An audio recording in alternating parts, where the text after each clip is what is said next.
Good morning সবাইকে, কেমন আছো তোমরা? আশা করছি ভালো আছো। তো আমিও ভালো আছি। আবার একটা নতুন ভিডিও নিয়ে এসেছি, ভিডিওটা দেখতে থাকো কি হয়। তো সকালে উঠে আমি ফ্রেশ হয়ে চা খেয়ে তারপরে কি 10টা দিয়ে আমার ছেলেকেও স্নান করিয়ে তারপরে আমি স্নান করে এসেছি।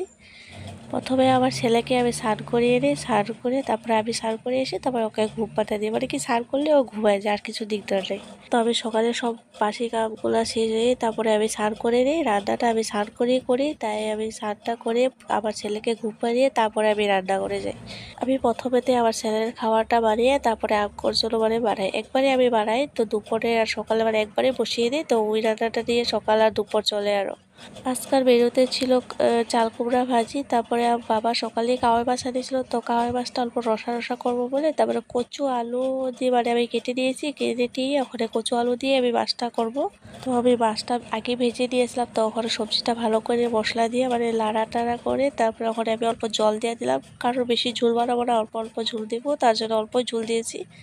পরে অল্প ঢাকা দিব, ঢাকা দিয়ে তারপর ঢাকাটা খুলে মাছটা দিয়ে অল্প ফুটিয়ে তারপরে তোমাদের কেমন লেগেছে আমার রান্নাগুলা তোমরা কমেন্ট করে বলবে। তো আবার এই যে মাছ সবজিটা হয়ে গেল, দেখছো কেমন হচ্ছে, একবার সুন্দর সুন্দর দেখা যাচ্ছে। খেতে কেমন জানি না, এখনো টেস্ট করি নাই তার জন্য। তারপরে আমি ডালটা বসিয়ে রাখবো, ওখানে যতই মাছ মাংস দিব কিন্তু ডালটা লাগবেই। তো ওখানে চলছে ভাদ্র মাস, তো ভাদ্র মাসে তো বাঙালিরা তো তালের পিঠা খাবে, তাই আমার শ্বশুরে আবার শনিবারে তাল নিয়ে আসিস, তো শনি মঙ্গলবারে খাতে লাগে বলে তার জন্য তারপরে তালটা আমার শাশুড়ি করছে, কারণ আমি ছেলেকে রাখছি তার জন্য। তারপরে তালটা কি প্রথমে চুলে ওগুলো করে তারপরে ওখানে তালের বড়া বানিয়ে নিতেছে। দেখো আমার শাশুড়ি তালের বড়া বানাচ্ছে।